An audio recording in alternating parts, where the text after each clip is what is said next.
annonce le Saint Évangile selon le très saint évangéliste et apôtre Luc. Que Dieu, par l'intercession du saint et glorieux apôtre évangéliste Luc, t'accorde d'annoncer la bonne nouvelle avec force pour l'accomplissement de l'évangile de son Fils bien-aimé, notre Seigneur Jésus-Christ.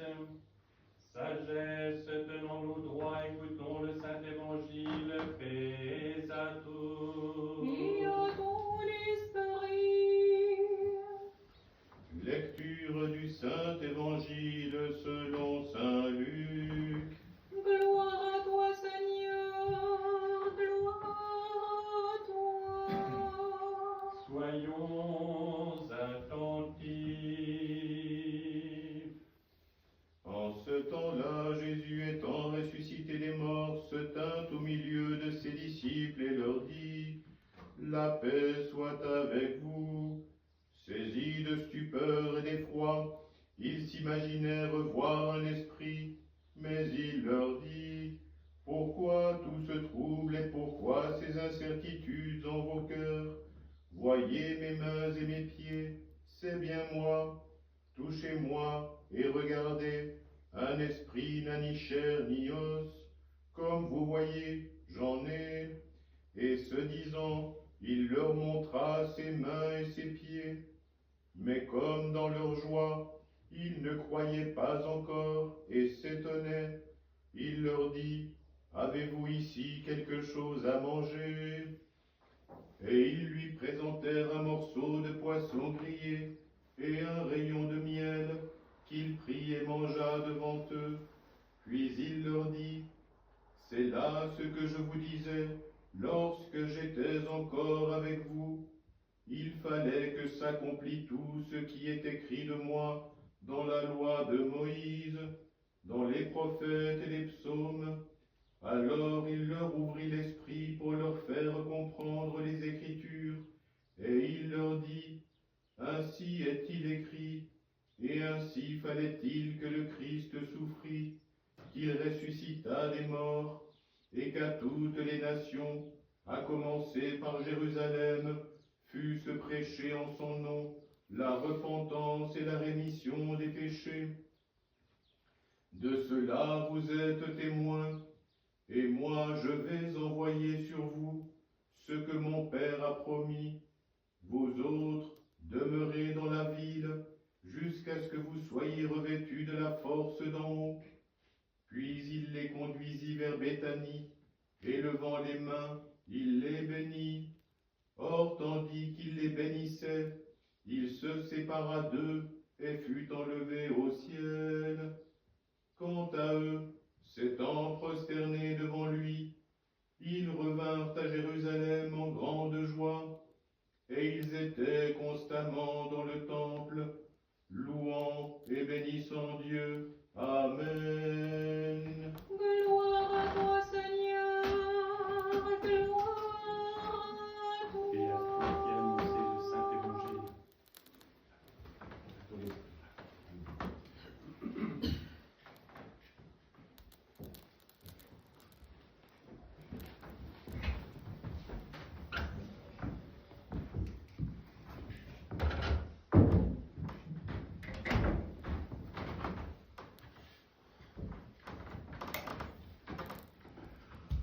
Au nom du Père et du Fils et du Saint-Esprit, ainsi soit-il. Chers frères et sœurs,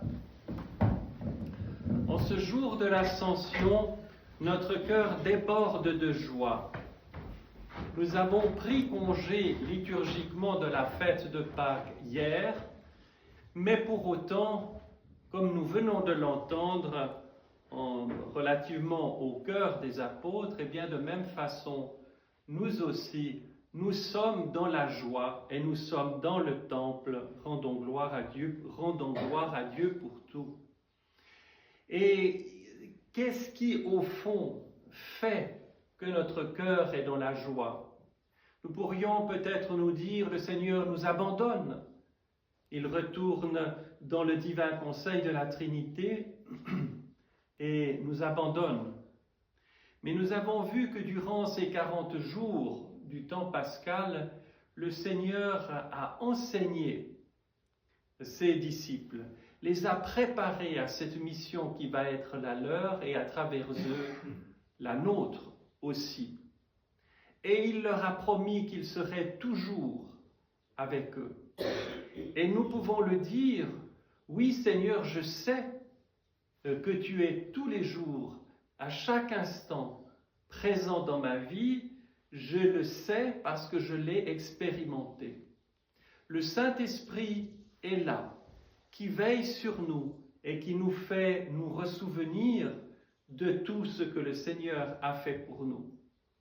Et en effet, il était nécessaire que le Seigneur retourne auprès du Père parce que la mission du Verbe de Dieu était accomplie et venait le moment de l'action particulière de l'Esprit. Repensez toujours à ce passage extraordinaire de la vision d'Ézéchiel avec la vallée désolée, couverte d'ossements. Et nous voyons l'intention du Père, nous voyons l'action du Verbe, le Logos, nous voyons l'action de l'Esprit Saint qui fait de cet amas informe d'ossements une armée formidable de gens bien vivants, bien constitués.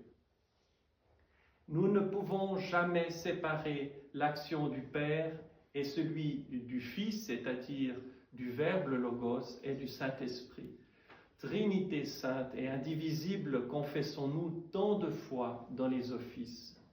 Et pourtant, autre est le Père, autre est le Fils, autre est le Saint-Esprit. Les manifestations particulières de Dieu. Donc nous ne devons pas concevoir comme certaines personnes qui ont une approche un peu extérieure de la foi, le Fils comme étant le Fils de son Père au sens le Fils de Papa. C'est l'engendrement de toute éternité dont il s'agit.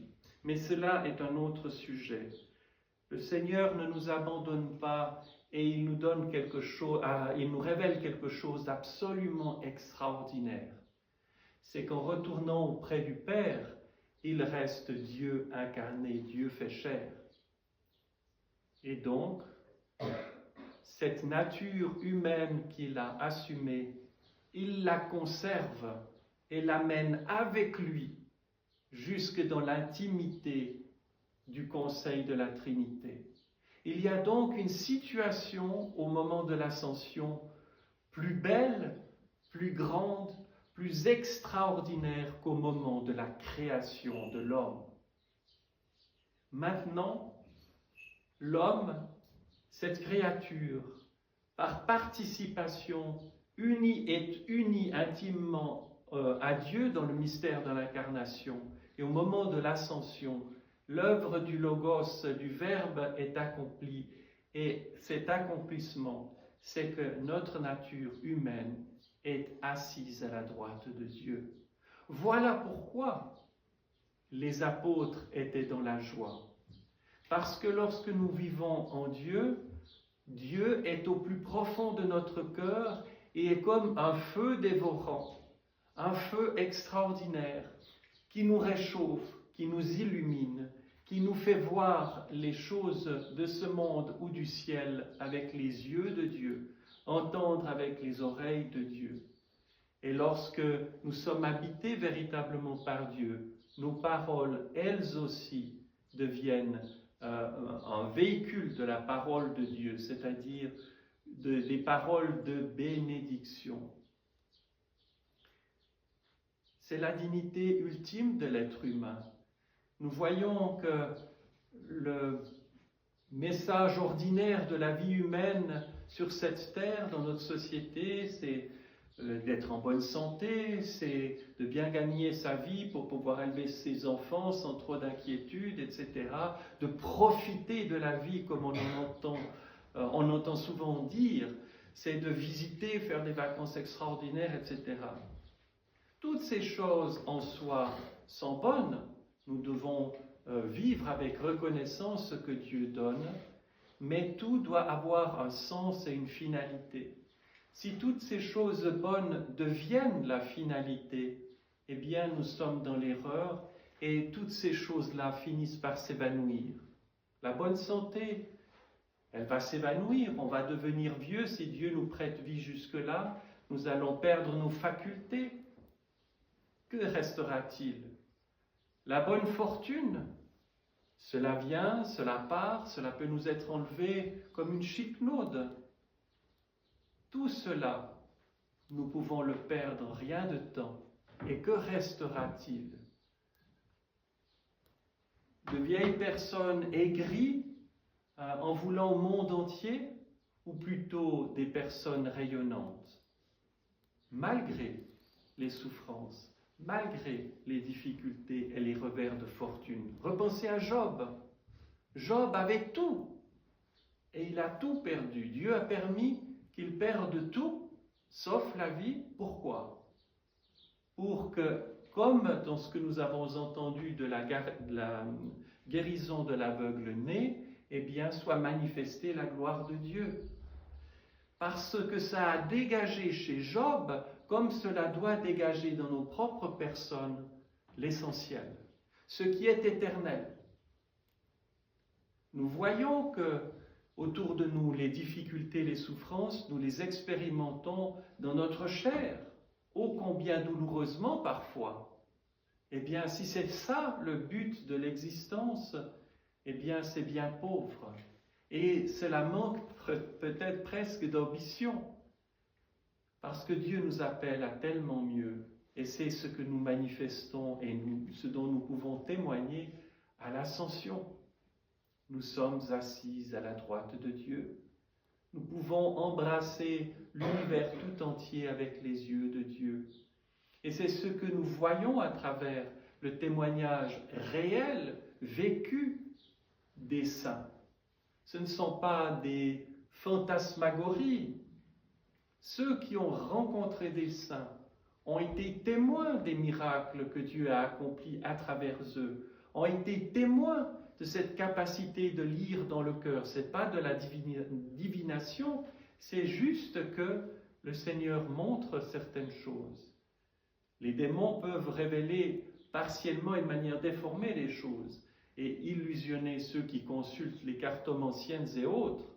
C'est pour ça que l'Église prohibe très sévèrement cela, pas parce que nous avons peur de ce monde occulte, mais parce que nous ne sommes pas outillés pour aller mettre notre nez là-dedans. Et si nous le faisons, eh bien nous devenons le jouet de ces puissances incorporelles, de ces esprits aériens dont parlent les saints, et nous entrons immanquablement dans l'illusion. C'est un manque de foi que d'aller dans ces directions-là, parce que Dieu sait, dans sa suprême bonté et providence, ce qui est nécessaire à chacun d'entre nous pour notre salut. Il est venu sur cette terre pour nous sauver, pour nous donner la vie éternelle. Pas juste bien vivre sur cette terre, mais notre vie en ce monde est là pour préparer le ciel, avec les joies, avec les peines, avec tout ce qui constitue l'épaisseur de la vie humaine et terrestre. Nous devons vivre en plénitude ce don de Dieu, ne pas chercher à fuir cela. Chers frères et sœurs, leur joie était grande. Et dans les actes des apôtres que nous lisons depuis Pâques jusqu'à Pentecôte, eh bien nous remarquons cette action du Saint-Esprit, cette action de Dieu, cette réalité de l'expérience concrète des disciples. Les disciples ne parlent pas de quelque chose qu'on leur aurait raconté. Ils l'ont vécu dans leur cœur, dans leur expérience humaine.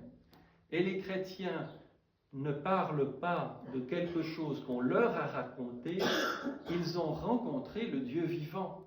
Et chaque chrétien qui vit de manière conséquente sa vie chrétienne, lorsqu'il s'approche du Saint-Sacrement de l'Eucharistie, du corps et du sang du Christ, et qu'il y communie avec foi, communie à la vie divine. réalise ce mystère de l'ascension aussi, et son cœur est nourri. Combien de fois ne sommes-nous pas entrés dans l'Église, accablés par nos souffrances, nos difficultés, nos soucis, et après avoir communié, après avoir participé à la divine liturgie, en en ressortant, eh bien notre cœur était apaisé et regonflé à bloc, pas parce que les soucis nous avaient été enlevés, mais parce qu'on avait touché au plus intime de notre être, à la divinité, et que Dieu, qui est le Tout-Puissant, l'immortel, l'éternel, nous avait nourris de cette éternité, de cette immortalité. Alors, chers frères et sœurs, maintenant, tournons de manière encore plus ardente notre cœur vers cette attente de Pentecôte, de la descente du Saint-Esprit sur les apôtres. Rappelons-nous que nous avons, nous aussi, lors des cérémonies de l'initiation qui se font lors du baptême, le baptême, ce que l'on appelle souvent de manière commune ici, la confirmation, la chrismation et l'Eucharistie. Le petit enfant reçoit toutes les âmes spirituelles pour lutter dans sa vie. Eh bien, nous avons reçu le Saint-Esprit. Permettons qu'en vivant cette fête de Pentecôte, soit ravivé le don que nous avons reçu et porte les fruits qu'il mérite. Au nom du Père et du Fils et du Saint-Esprit, ainsi soit-il.